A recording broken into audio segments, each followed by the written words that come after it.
Mwahaha! And welcome to the River Tuesday. Welcome to October, Horror October. We're going to be doing a bunch of horror reviews, but this episode, review, spoiler, preview, is probably the one you've been waiting for. It's definitely the one I've been wanting to talk about it. I've checked the things that I'm not allowed to talk about from Amazon as per usual. I will chuck up a screener so you can see that I got the screener. But suffice to say, this is definitely the one that everybody's waiting for, but it's not quite like you're expecting it to go. Does that make sense? So this is The Boys, Season 2, Episode 8, the finale. Let's jump in.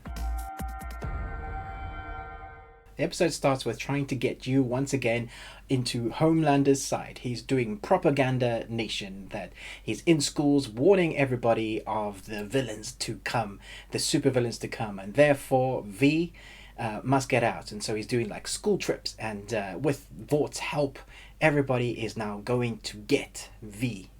It's the thing that even the president wants to release to everybody, so everybody can have a chance to protect themselves against the superbads, the supervillains, not knowing, of course, that these guys are the bad ones. Butcher's wife is on the run, and we see her meet up with the boys, and seeing Butcher and his wife together and seeing the boys' reaction to how they react together is probably one of the best moments I've seen of this series. Seeing how they're seeing Butcher actually have an emotional side, a genuine emotional side, was something that I was waiting for.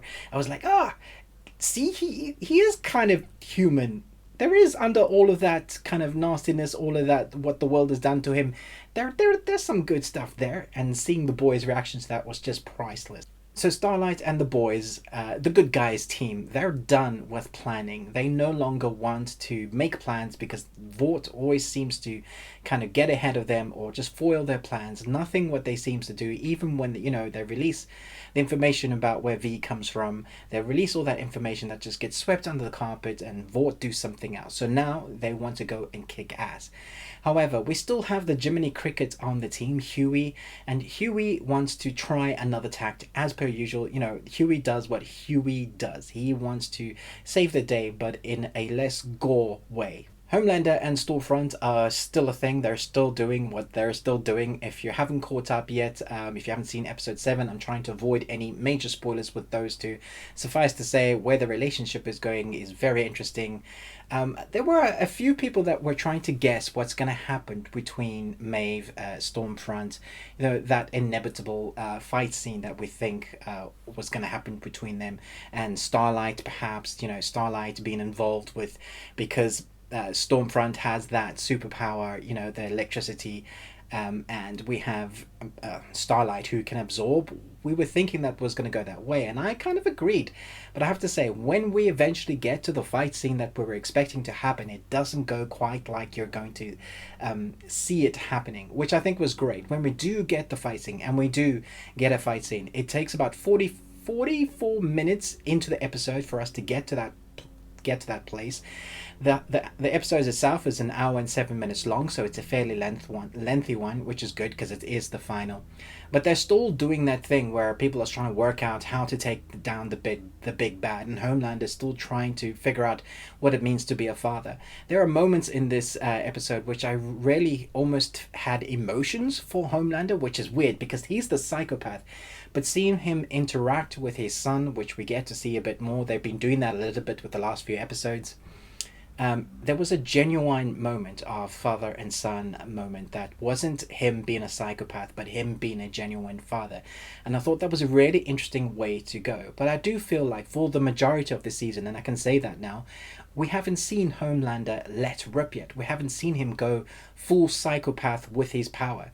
They kind of allude to it, and every now and again, so he'll use his laser beamy eyes, and destroy somebody. But for the most part, we haven't seen him kind of let off the reins, and I feel like we're only going to see that now in season 3, unfortunately.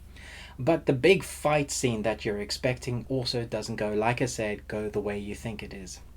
Suffice to say, there is a big fight scene between the boys and Stormfront, and a little bit of Homelander, and that's kind of it. We have Starlight intervene with it. We have the boys planning something. They're on a rescue mission, sort of, and so they're all going at each other. They're using everything that they have from superpowers to weapons and all to take down this girl. And when we get to it, it's a lot of fun, kind of what we're expecting. It feels like the whole series has been shaping up to this moment. All 8 episodes have just been kind of driving forward to this kind of interaction that we know that was always going to happen. All of this kind of padding, we've had all of these kind of backstories of where Stormfront comes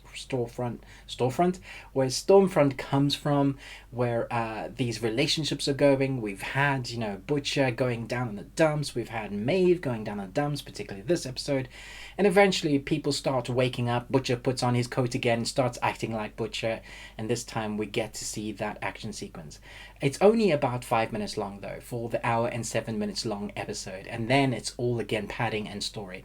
And if you've enjoyed the series so far with the dialogue and what they've been doing with the characters, and it's not that actiony, I think you're going to enjoy this one as well. But if you're expecting like a half an hour action sequence, you're going to be disappointed, unfortunately. And they've left a lot open for season 3.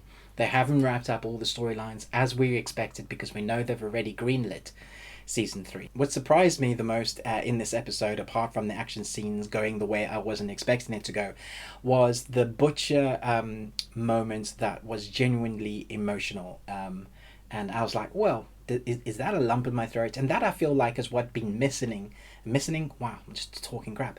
Missing from this whole series. You've got to get me to really care about the heroes. So when they go up against the big, evil, bad superheroes, you care about them fighting, or you care about their plight. For the most part, there's been a lot of shock value in this series. But what I've been missing is what I felt like they had in first season, where we really cared about what they were going through. Season 2, I feel like there's been some, but not much. But there's a moment in episode 8 where I really felt like, oh well, I care about what's happening. They've made me feel some emotions, man. Well done. And so that, I think you'll enjoy. So that, all of that is padding for the action scene, and then the rest of the episode is just them kind of teetering off into their own lives, what they're going to go, almost going on their separate ways and their separate journeys. And you know, it feels like, oh look, it's all happy, lovey-dovey now, and everybody gets to live a happy ending. And then they show you something that's going to happen in season 3. There is this major moment at the end of episode 7, which I'm not going to talk about. It's probably the bit that everybody's going to be talking about in episode 7, that kind of explains something in episode 8 from a character that people were saying was one character, but it's totally not. And that kind of blew my mind. I was like, wait a minute. And that's what's going to lead us into season 3, which I'm really excited. On a whole, I've enjoyed most of the first episodes of this season, and then there was a lot of padding in the middle, but I understood why they had to do that.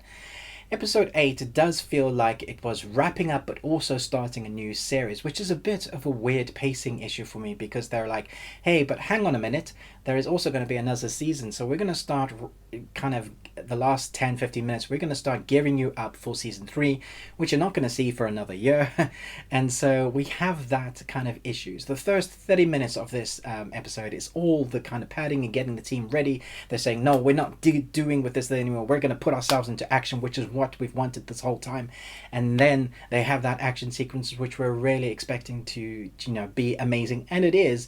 And it's also not like, you know, I've mentioned many times, not what you expected, but then they go into, hey, this is what we're expecting for season 3.